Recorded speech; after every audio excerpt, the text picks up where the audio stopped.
Selamat berjumpa kembali dengan Ngopi Rabu Malam yang ke-147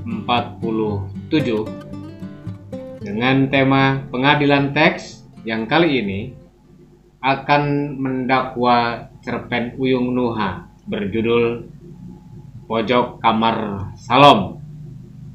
Semoga cerpen yang ke-12 ini, betul ya? Kamar pojok salom. Ya, yang ke-12 ya. Ya, cerpen yang ke-12 ini menjadi cerpen pilihan terakhir yang akan masuk dalam seleksi ketika nanti dibukukan menjadi antologi. Saya bertindak sebagai hakim dan Iis Taulida bertindak sebagai penuntut. Kawan-kawan di seluruh tanah air, mari kita simak bersama. Semoga dari perbincangan ini kita bisa mengambil manfaat.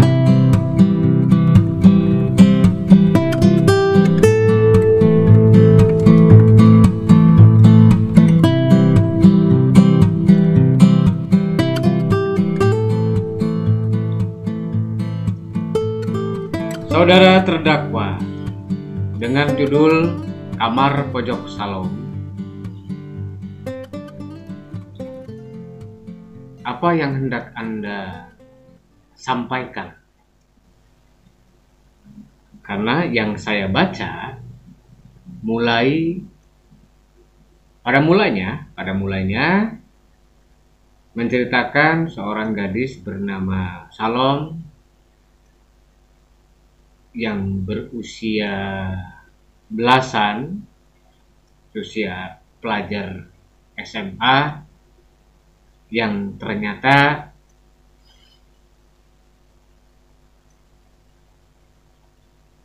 menunjukkan beberapa perilaku di luar dugaan, di luar kewajaran,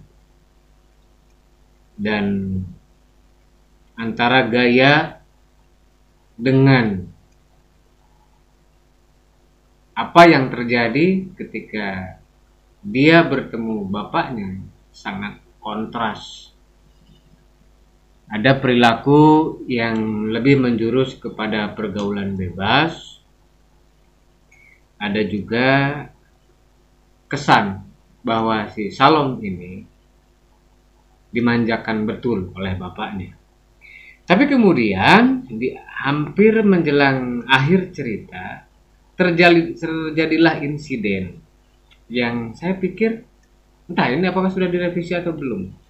Saya pikir tidak memiliki relevansi dengan cerita sebelumnya. Jadi orang kesurupan, tetapi bukan di kamar Salom ya. Tetangganya kamar Salom. Artinya ada dua peristiwa atau peristiwa akhir, peristiwa kedua itu saya pikir tidak menjelaskan Salom seperti apa yang diharapkan oleh pembaca, bahwa ada simpulan yang bisa ditarik. Misalnya justru Salom lah yang kesurupan itu, bukan tetangga kamarnya. Karena kalau tetangga kamarnya yang sebelumnya juga tidak pernah diungkap, tidak pernah diceritakan, lalu korelasi macam apa yang bisa dibaca oleh publik sebagai bagian dari rangkaian cerita tentang Salom? Jadi ada sesuatu yang berbeda. Ada dua cerita yang saya merasa ini tidak cukup nyambung. Kecuali lagi-lagi jika Salomnya itulah yang kesurupan. Karena Untuk apa menceritakan orang lain sementara sejak awal sudah bercerita tentang Salom? Kecuali cerita tentang orang baru itu keterkaitannya sangat dekat dengan penjelasan siapa Salom sesungguhnya. Itu meskipun di akhir yang bisik-bisik tetangga dituliskan mereka menganggap bahwa Salom adalah anak baik-baik. Artinya kalau Salom anak baik-baik, lalu yang kesurupan itu gimana? Bagaimana menurut saudara terdakwa? Terima kasih Pak Hakim. Begini, dari penjelasan yang dipaparkan Pak Hakim tadi, itu sudah dalam pikiran saya. Mengapa di kamar pojok Salom ini cenderung ada dua kisah gitu, dua sudut pandang. Saya di pertengahan itu sengaja itu sebagai upaya melipir, tidak langsung menjelaskan bahwa Salom itu anak nakal gitu, karena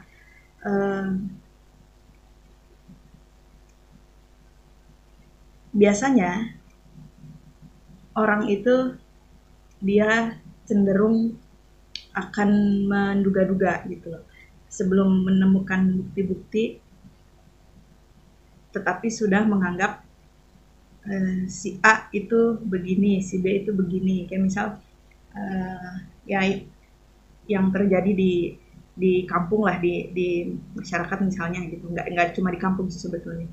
Jadi ketika melihat ada perempuan jalannya ngangkang, itu orang langsung berpikir apa gitu kan, langsung berpikir yang tidak-tidak. Kemudian perempuan yang memiliki payudara besar itu dia juga dikatakan, saya pikir itu tidak relevan. Iya, maksudnya begini, saya tidak langsung menjudge Salom ini anak nakal gitu. Jadi semuanya dibikin samar dan menduga-duga gitu loh, dan tidak langsung menyatakan bahwa fix Salom ini siswa tidak baik-baik gitu. Lalu peran yang kesurupan itu apa? Itu hanya, ya itu tadi saya bilang sebagai ini aja, saya melipir gitu loh, nggak langsung mengatakan bahwa Salom tuh nakal gitu loh. Jadi itu tuh untuk, jadi itu kan sebagian dari peristiwa laki-laki yang misalnya main ke kosan perempuan, ya itu kan wajar gitu. Tapi kemudian di situ ada, ini sebetulnya peristiwa asli gitu, pernah saya alami gitu, tapi itu hanya di ini aja gitu, hanya jembatan aja sih gitu. Laki-laki yang kesurupan kakeknya perempuan itu karena bertengkar gitu loh. Jadi si laki-lakinya menyakiti perempuannya. Maksudnya sih pesan-pesannya di situ tuh ya, kakeknya perempuan itu kakeknya laki-laki. Bukan, itu kakeknya perempuan yang ngekos di situ gitu. Nah, si laki-lakinya sedang bertengkar, kemudian kesurupan si kakeknya itu gitu. Dan itu juga peristiwa yang sebetulnya nggak penting juga gitu. Itu hanya ini aja.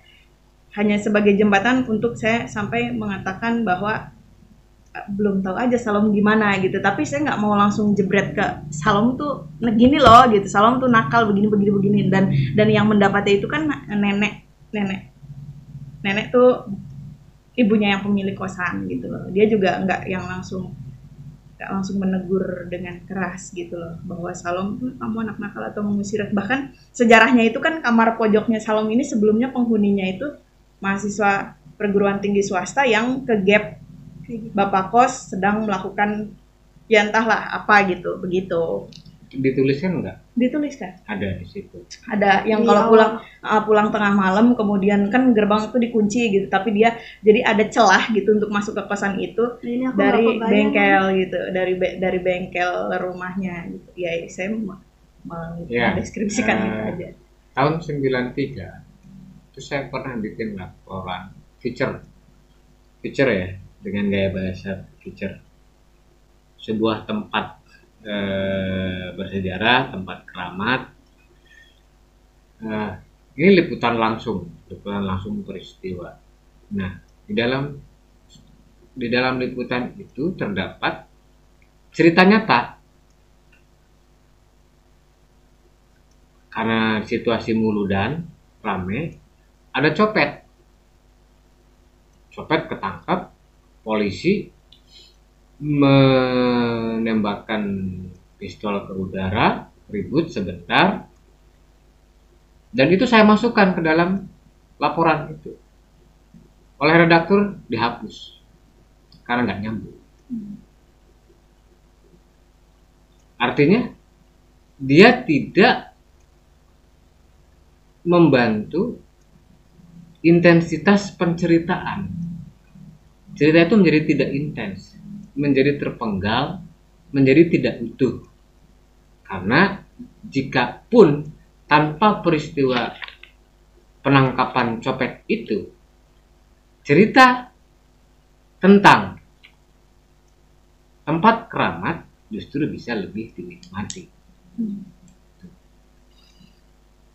Jadi saya paham maksudnya kenapa itu dihapus, karena laporan ini bukan bersifat live streaming, gitu. Jadi diambil softnya saja tanpa dicampuri oleh peristiwa-peristiwa lain mengenai sejarah, mengenai situasi, tapi yang tidak chaos, tidak audit gitu kan. Nah itu makanya kemudian saya belum menemukan gitu bahwa tidak harus menghakimi salon perempuan nakal, enggak. Tapi dengan adanya kesurupan tanpa ada jembatannya terlebih dahulu, makanya saya tanya relevansinya apa? Relevansi dari peristiwa kesurupan itu. Kecuali misalnya kamar salon ini sudah berkali-kali ada peristiwa kesurupan. Dan yang terakhir menjelaskan dugaan-dugaan itu. Samarnya bisa dipercaya atau tidak karena yang menjelaskan orang kesurupan, bukan orang sedang sadar. Jadi itulah jalan tengahnya untuk menjelaskan siapa sebenarnya salon atau bagaimana angkernya kamar pojok itu, karena itu sering orang kesurupan. Tapi yang terakhir itu menjelaskan siapa sebenarnya salon ketika salon bertengkar dengan cowoknya, bla bla bla bla bla. Oh gitu ya. Orang-orang kan tidak menduga, tidak menyangka. Tetapi karena yang menjelaskannya orang kesurupan, mereka juga mikir lagi, benar nggak ini sih?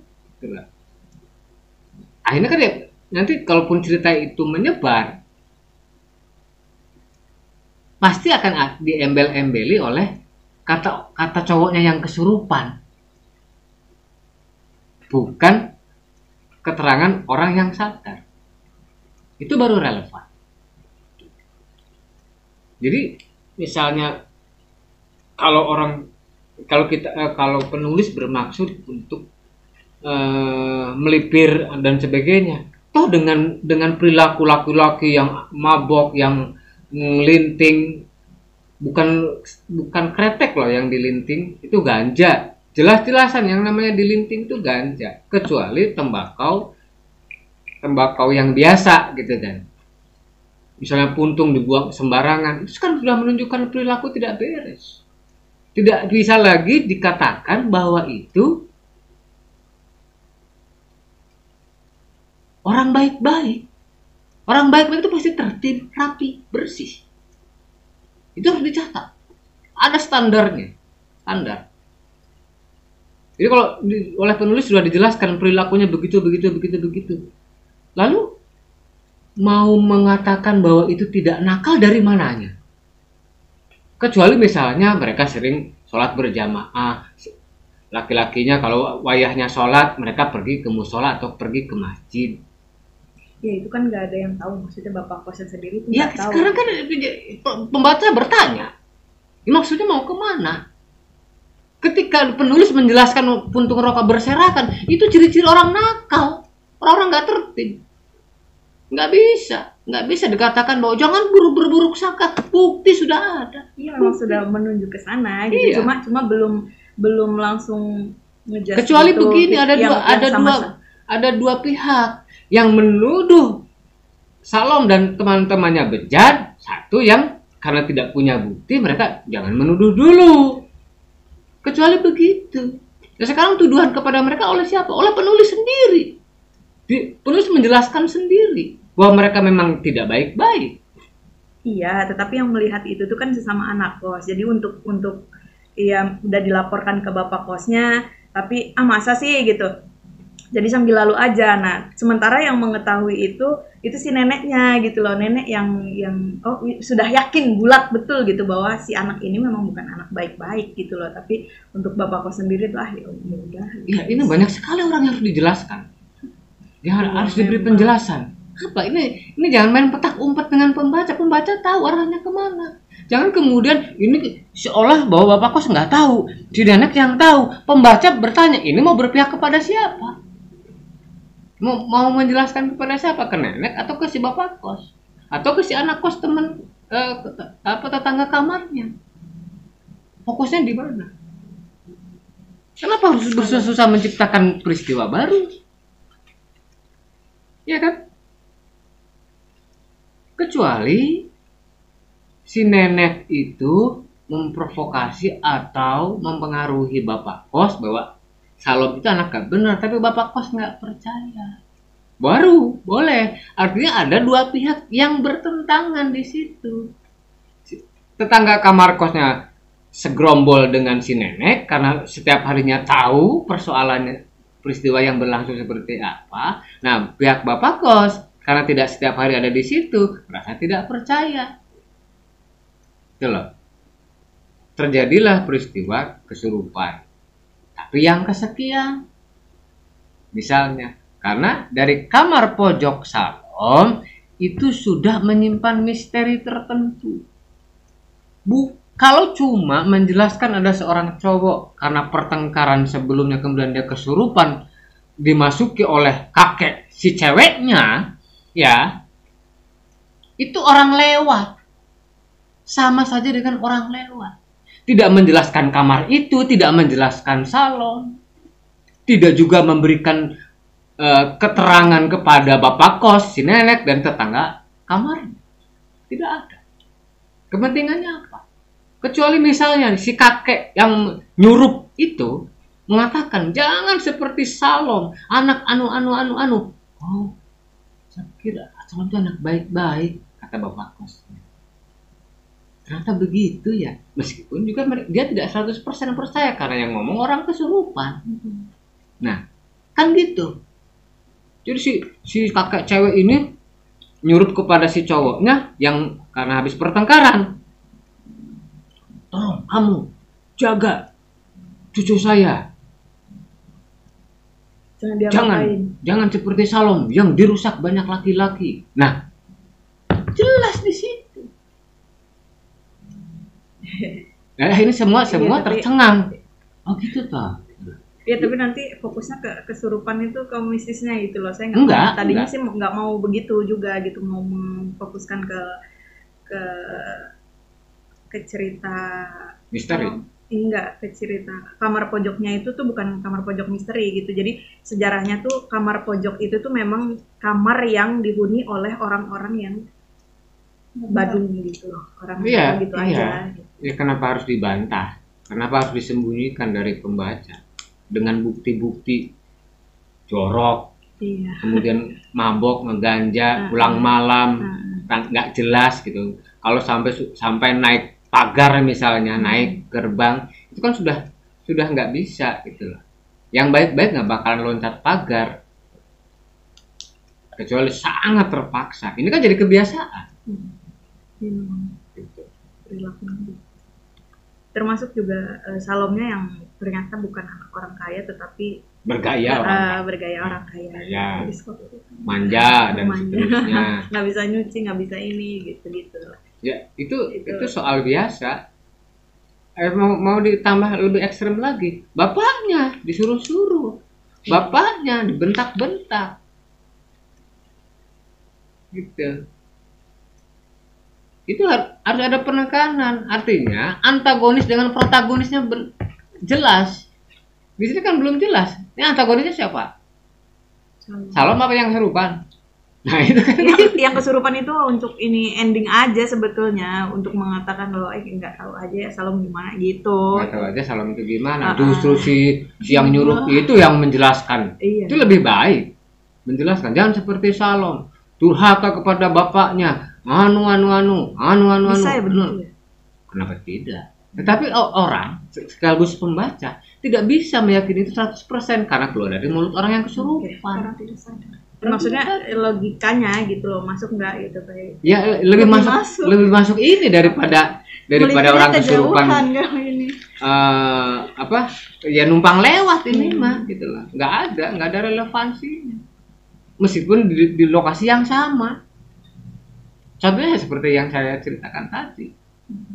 Peristiwa Muludan yang diinikan tempat keramat, ada copet kena polisi. Saya tuliskan dalam cerita itu, dihapus. Kenapa? Nggak relevan. Karena tidak ada peristiwa itu pun, cerita tetap bisa dinikmati, justru bisa lebih utuh dibacanya. Itu. Apalagi? Ada lagi lain?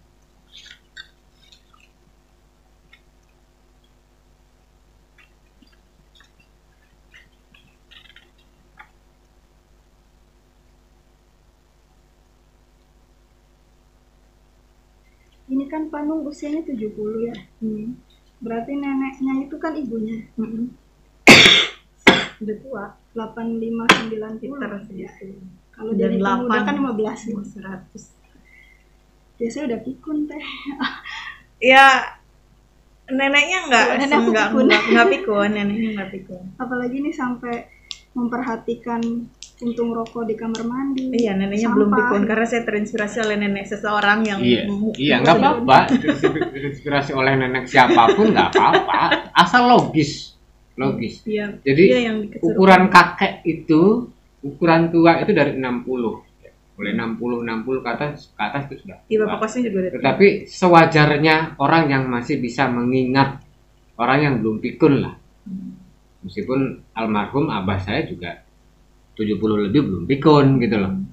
Artinya ada pengecualian bagi orang-orang yang memang terbiasa mengingat misalnya. Ya 65, nenek kan 60, wajar gitu. Jangan terlalu banyak gitu.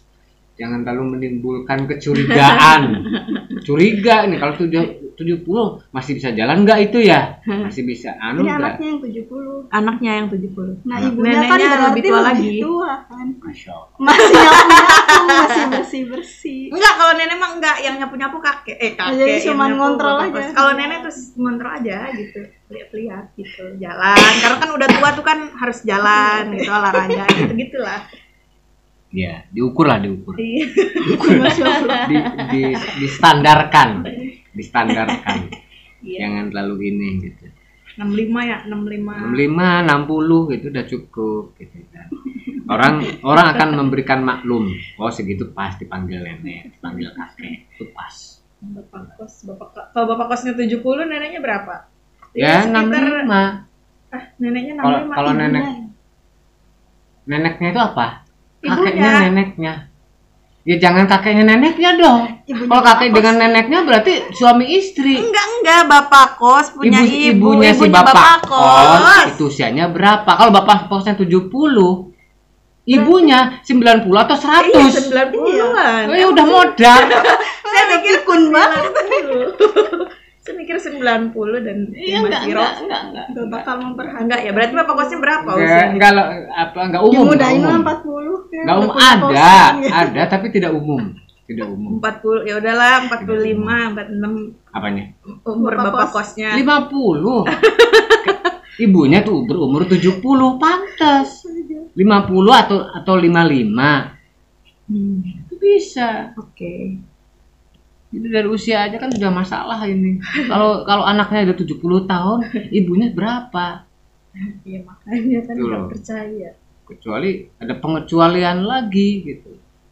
Ada cerita khusus tentang si nenek yang misalnya rajin nginang, rajin olahraga, rajin minum air putih, rajin fitness atau gimana sebelumnya. Itu harus dijelaskan ya kalau misalnya Oh umurnya begitu. iya, Kalau usia umurnya setua segitu itu. tuh sudah masa-masa uzur.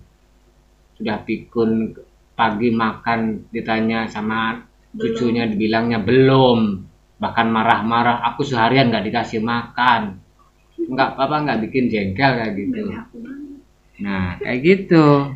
Harus diukur itu juga. Iya.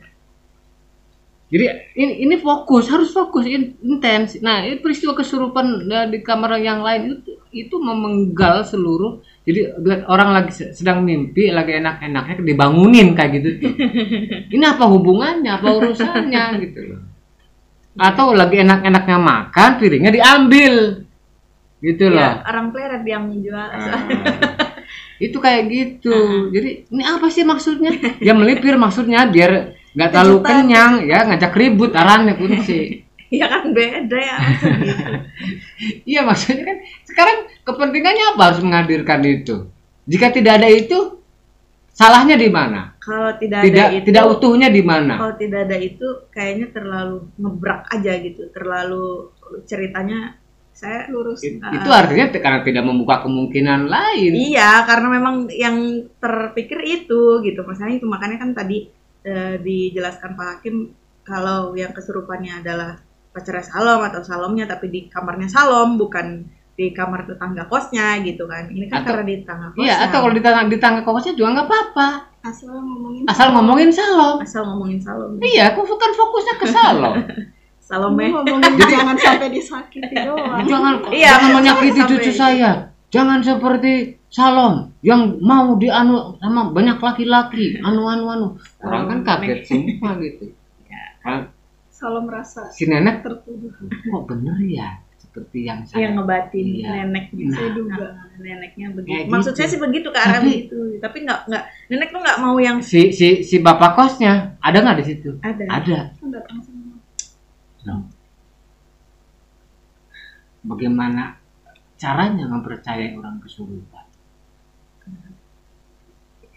Iya, harus dengan cara seperti apa orang kesurupan dipercaya? Artinya ya yakin nggak yakin, percaya nggak percaya, karena dia tidak melihat tapi ada keterangan dari orang yang tidak sadar. Itu simple banget begitu Kak. Daripada meskipun misalnya kejadiannya bukan di kamar Salom ya nggak apa-apa. Itu ngomongin Salom ya. Iya. Perantaranya apa ya? Kok perantaranya apa? Maksudnya ujung-ujung kesurupan gitu kan. Dia kan bertengkar. Si ceweknya teriak-teriak.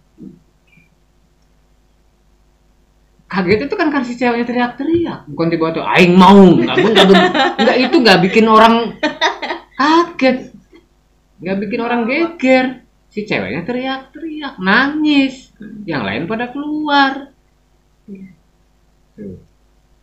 Nah, setelah ketika orang datang, kesurupan lah. Gitu. Si cowoknya oleh kakek si ceweknya. Kakeknya si Rika gitu kan yang disebutkan. Apanya?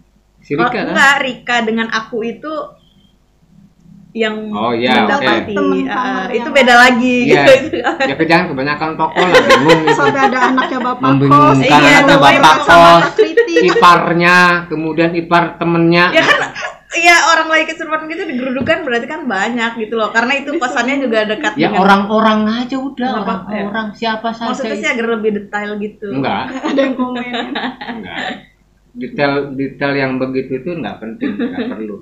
Sama dengan banyak orang, Pak RT, Pak RW, bahkan orang sekampung, itulah cerita. Udah sudah mewakili Pak RT, Pak RW itu, gitu loh. Iya. Namanya orang sekampung, artinya nggak usah dibawa semua. Tetangga kiri kanan, bahkan orang yang lewat, tukang bakso yang lewat saja ikut nonton, nggak apa-apa tukang bakso yang lewat,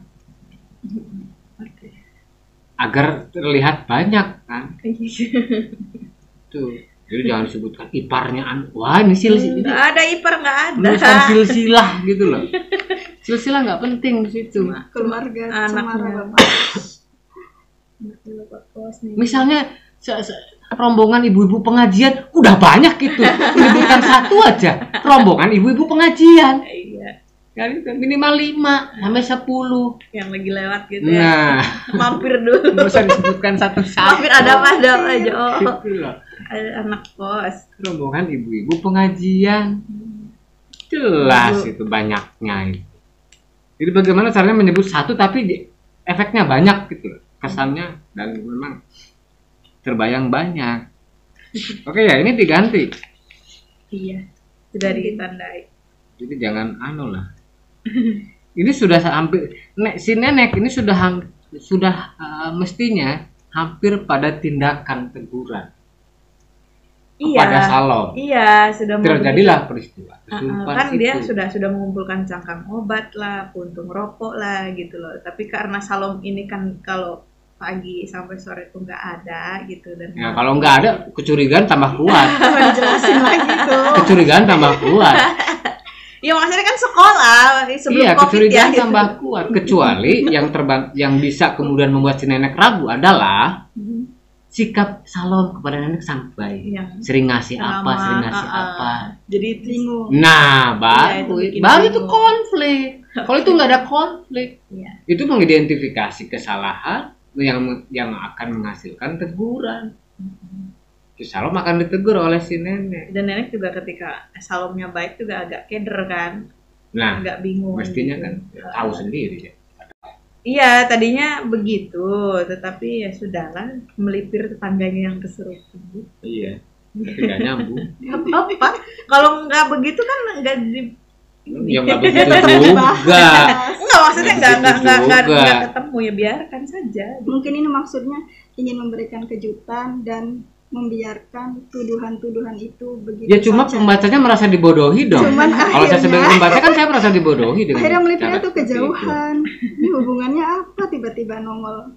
Dan Iya. yang Dan saya memang, tunggu, memang nggak ada. yang saya tunggu kan kalimat orang kesurupannya itu yang menjelaskan siapa Salom sebenarnya, Nggak gitu loh. Nggak ada. Ya, yang saya pikirkan itu. Nggak ada. Ini Ya, mah jangan agak-agak seperti lawak. Salom, Agak lawak ya, kakek-kakek. kepada yang- orang tuanya durhaka, sering bentak-bentak, dan sebagainya gitu loh. Ini kan untuk menyambungkan penglihatan si Nenek. bukan si nenek, Siapa sih aku? penglihatan si aku itu dibenarkan keterangannya, dibenarkan penglihatannya oleh keterangan orang yang kesurupan. Si aku itu bertindak mewakili pembaca loh. Ya. Gitu loh. Pembaca yang diberikan penjelasan.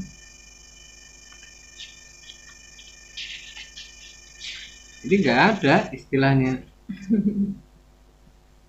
Para tetangga berdatangan, tidak ada yang pingsan. Tidak ada yang pingsan. Oh ya itu juga kan yang orang kesurupannya tuh dijelaskan kayak kejang-kejang step. Iya. Iya. Ada yang enggak, itu sih bukan kesurupan, ini mah anu aja gitu. Sakit ayam. Sakit ayan gitu. Masa sih, ambil sendok. Jadi orang ketika begitu tuh kan gegernya kan macam-macam. Ada yang bilang surupan, ada yang step lah apa gitu. Terus ini harus tahu ya. Ini harus tahu. Ada deh kesurupan gitu. Gini, orang pintar dan ustadz kampung didatangkan sebentar. Ini masalah. Orang pintar apa ustadz? Dua-duanya. Dua-duanya. Nggak bisa. Karena cara orang pintar dengan cara ustadz itu berbeda. Harus dipahami ya. Harus diketahui. Oke. Cara orang pintar dan ustadz itu berbeda.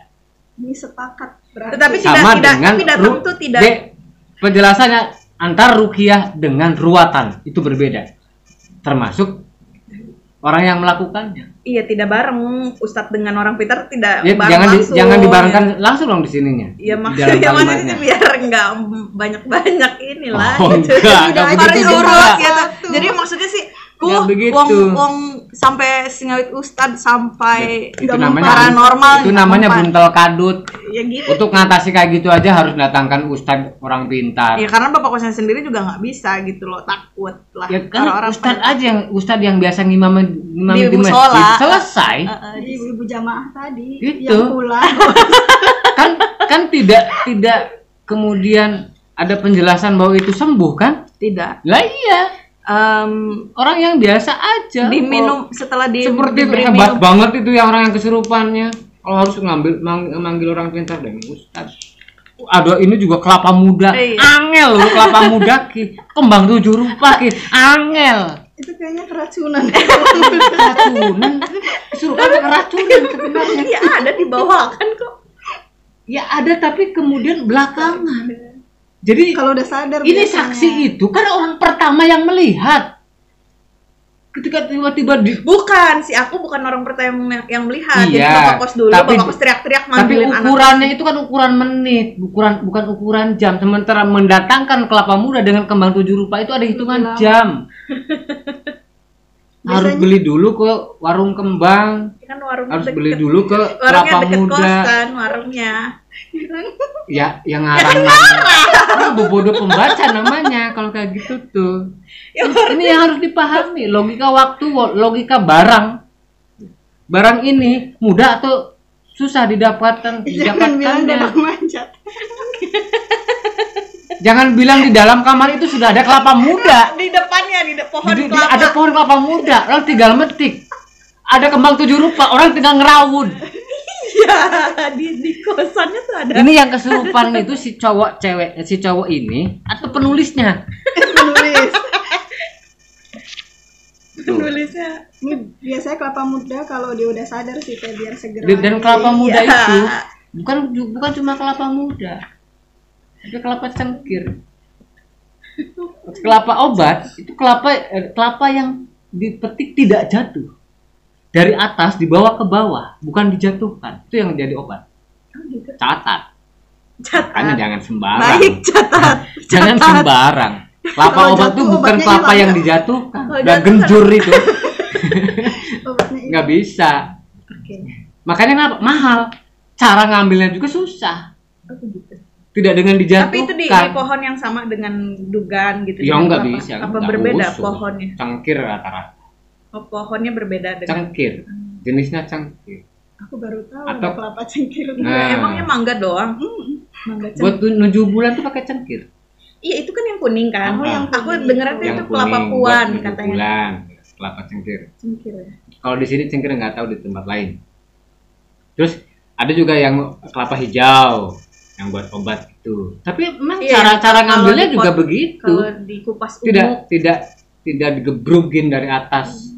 Kemudian sembarang bisa jadi obat, enggak. Atau bahkan kalau mau lebih rumit lagi, orang yang ngambil kelapanya aja mah harus ya ngitung udahlah kelapa yang mana diambil itu. aja. Gitu loh. Di skip aja ya. Satu lagi Apa tuh? gerbang. Kenapa? Ini kan tentu saja tidak melalui gerbang utama, tetapi menggeser pagar kayu bengkel yang Iya. terhubung langsung dengan bangunan kosan. Iya, jadi Kalau aku belakang- jadi maling sering ke situ.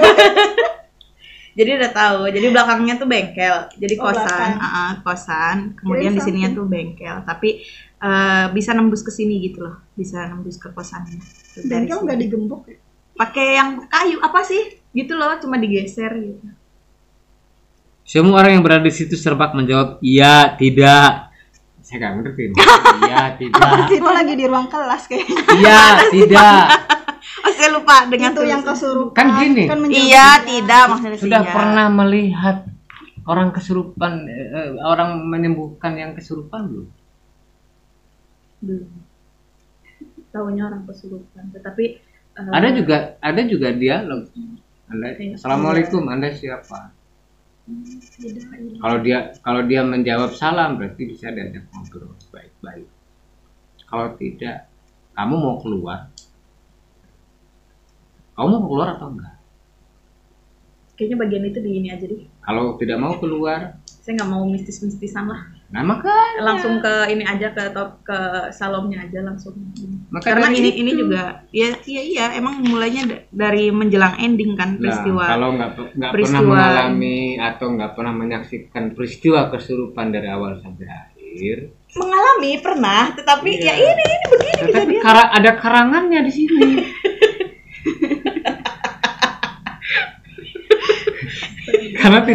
karena tidak utuh gitu loh. Melihatnya proses dari awalnya seperti apa gitu loh. Ya Tiba-tiba ada itu yang kelapa muda. digegelin di ini sendok tuh karena dianggapnya step itu. Ya, Tapi kan kesurupan artinya ternyata belakang. artinya orang yang ada di situ nggak paham bedanya orang setep dengan kesurupan Iya namanya. memang nggak ada yang tahu. Tuh kan. Memang tidak ada yang tahu. Kalau disebut Bahkan bapak kosnya kesurupan, sendiri juga tidak paham. kalau misalnya dia ini kan apa? Sendok. Sendok. Kalau nggak karena Kan dia, lucu. kalau nggak dia nanti gigit lidahnya. Nggak ada. Ya, itu sih. Orang kesurupan tuh nggak ada gigit lidah. Ya, berarti ini Hanya orang setep. step. Hanya orang setep. Iya itu mas beneran. Iya. Orang kesurupan nggak ada yang gigit lidah. Atau mungkin habis step. Nggak ada. Iya. Nggak ada. Dia harus tahu. Jangan ngarang. Gusti. Kalau mau jadi pengarang Tanya dulu dong. Kesurupan itu gimana? Iya. Pertamanya tuh. Proses awal. Lah iya. Proses awalnya gimana? Berlangsungnya gimana? Iya memang. Kan mesti ada, itu yang mesti harus- ditanya atau apa gitu loh. Kalau ada orang ngerti di situ, orang pintar tuh kan mendampingi, bukan ujuk-ujuk keluar kamu, nggak ada kayak gitu. Itu orang nggak ngerti, diajak ngobrol dulu, diajak dialog. Nah peristiwa dialognya itu ya nggak kerekam, Iya enggak karena nggak tahu, takut. takut. Ya takut jangan ngarang dong. Orang kesurupan tuh nggak Kita nggak tahu begitu. tiba-tiba pas lagi nulis itu sebelah kesurupan. Takut tuh lagi ngetik terus tiba-tiba kamar sebelahnya ada yang kesurupan. Enggak lah. Enggak ya. Seberpengaruh itu. Enggak begitu. Jadi proses kesurupan juga harus dipahami. Tidak seperti Kalau masih itu. mau menggunakan kesurupan sebagai jembatan ya menjelaskan bahwa nggak salam apa-apa, justru itu nggak apa-apa daripada diganti oleh yang lain. Artinya ini orang lain yang menjelaskan gitu. tinggal di Orang lain yang menjelaskan. Jadi dia lebih baik terjadi dialog antara orang pintar dengan yang kesurupan. Siapa? Aku kakeknya Anu. Kenapa masuk ke ini? Karena cucuku di anu gitu loh. Nah, ini ada dialog di situ antara orang pintar dengan yang kesurupan. Ya disitulah penjelasannya. Semua orang akhirnya jadi tahu siapa Salom sesungguhnya. yang Betul. yang yang lebih bisa kesurupan tuh perempuan atau laki-laki sih? Siapa Lebih mudah. aja bisa. Siapa aja bisa. Siapa saja yang konsentrasinya lemah itu bisa. Konsentrasi lemah, fisik lemah, itu mudah kesurupan. Ada yang maksudnya itu jadi penyebab utama, misalnya kecapean gitu kan, lamun itu mudah. Tapi orang yang tidak capek, tidak lamun, atau dia tubuhnya kuat, kemudian fokusnya bagus, itu nggak mudah untuk kesurupan. Orang yang kesurupan tuh karena dia suka nyabang. Misal saya ini udah kesini, atau mudah melupakan juga bisa. Iya, ya maka dari itu kalau saya lagi nulis kesurupan nanti takutnya sebelah kesurupan gitu. Ya enggak lah, Enggak. kamu jauh. Enggak ya? Bukan misalnya orang Nggak nyampe, frekuensinya nggak nyampe. enggak, kayak orang misalnya orang boker di sana, yang sini ketularan nggak mungkin. Lagi diceritain kesurupan. Kalau kita sedang membicarakan makhluk halus, mereka datang, iya. Kenapa sih? Kenapa sih? Karena Senang mereka dia sedang ngomongin. dibicarakan. Mereka merasa terpanggil, Eksis. merasa senang karena ada yang paham aku, gitu. Ada yang ngerti aku, gitu. Dengan eksis jadinya kan, dan mereka bangga. Itu kan tidak sedang menceritakan mereka. Kok tiba-tiba kamar sebelah kesurupan juga sih, gimana? Gara-gara ini. Kecuali kalau misalnya mau bikin cerita absurd, nggak apa-apa. Nulis kesurupannya di sini, peristiwa kesurupannya di kamar sebelah, bisa. Kalau ceritanya absurd, Iya. nggak apa-apa kayak gitu tuh. Itu Setiap aku, futuristik banget ya. enggak sih, Enggak ya? absurd aja. Absurd Gitu. ya. Setiap aku menuliskan kata-kata begini, terdengar suara geraman di kamar sebelah. Jadi antara cerita yang dibikin di sini tuh, Wanjay. ininya di kamar sebelah. Anunya apa namanya? Video klipnya tuh. Jadi kayak itu nanti ya. Iya, video klipnya di kamar sebelah. Dia lagi cerita apa. Yang gitu. baca apa kejadian. Nah, baca apa kejadian? Nah kayak gitu, bisa nggak apa-apa. Kayak Jumanji. Kayak Jumanji. Maafkan atas ketololan kesurupan ini. Aduh. Makanya tanya dulu. Iya. Kembang tujuh rupa tuh angel, dadak. Jadi Ada di Taman dekat ya, kosan. depannya taman Banyak bunganya. Tinggal ya daun-daun. ceritakan dong, yang namanya kembang tujuh rupa itu apa saja coba? Nggak tahu kan? Kan di 7 warna. Nggak sembarang tujuh warna dong. Iya di situ Kan ada. ada penentunya di karena Nggak Iya sih ada sembarang. bau-bau pandan. Nggak sembarang. Di situ harus ada mawar, mawarnya. melati, Harus ada Semuanya melatinya indah. di situ. semuanya indah. Harus ada mawar dengan melati. Dua bunga itu harus Nah, ada. kalau tidak ada belum 7 rupa. Belum. Meskipun Nggak 7 bisa. warna, ada bunga Meskipun kertas, 7 juga. bunga Matahari, bunga bang. bangkai. Tidak afdol. Oh, Tidak mawar bisa. melati ya? Mawar melati itu ciri khas. Kantil. Itu lain lagi. Beda lagi ya. Beda. Kantil. Tidak masuk. Beda. Bukan tidak masuk kategori kembang tujuh rupa. Oh, Itu kembang istimewa. yes. Oke. Tuh. Kemudian apa? Sudah jangan bahas kesurupan, bisa yang lain saja. Ya, nggak apa-apa. Kan Kalau mau katanya pengen dibahasnya itu biar dibahas. biar kamar sebelah kesurupan gitu. Iya. Pengen tahu gimana? Enggak ke kamar sebelah kan dapur. Kamar saya. Yo, kok ketakutan sendiri. Enggak. Jangan takut. Kalau imajinasi Nyetel musik. imajinasi itu jangan dicegah. Itu oleh ketakutan diri sendiri. Enggak tahu. Oleh rasa takut jangan dicegah gitu. Jangan dicegah oleh rasa takut imajinasi itu. Terus aja ngalir betul dobrak gak apa-apa terus aja nulis. Jangan kaget, Itu tikus. jangan kabur Itu kucing. Yang nomor biawak. gitu. Apalagi gitu ya. Sudah, iya. Inilah dibuang lah itunya. Bukan dibuang, Jangan diganti. begitu, ya. Diganti isi dari kesurupannya. Iya, benar. Ya terus penekanan ya Salom itu harus jadi antagonis gitu loh. Artinya di luar hanya sedikit orang yang tahu aslinya Salom.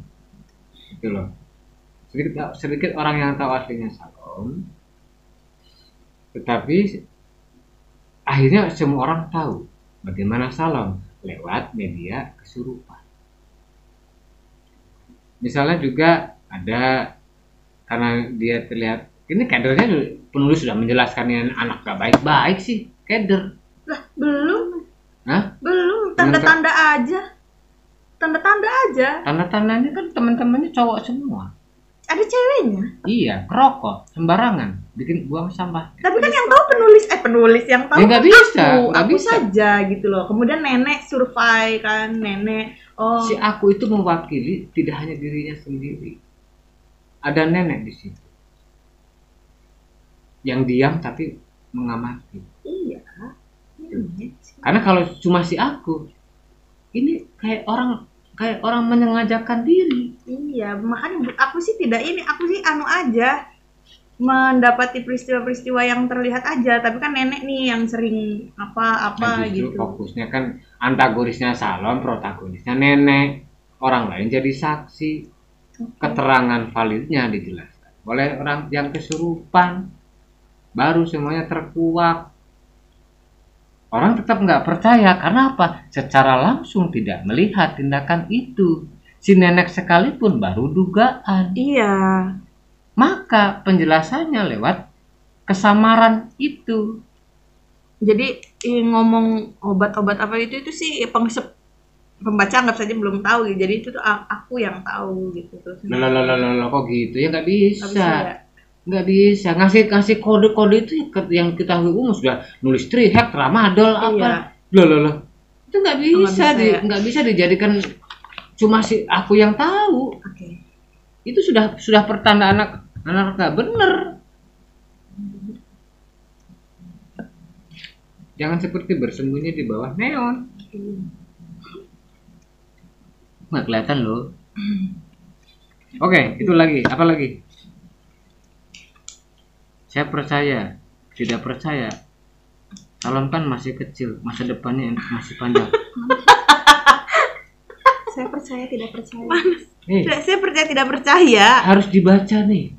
Anak SD Udah membunuh. sudah membunuh, sudah menghamili dan seterusnya. Ya biar nggak gibah banget lah gitu. SD.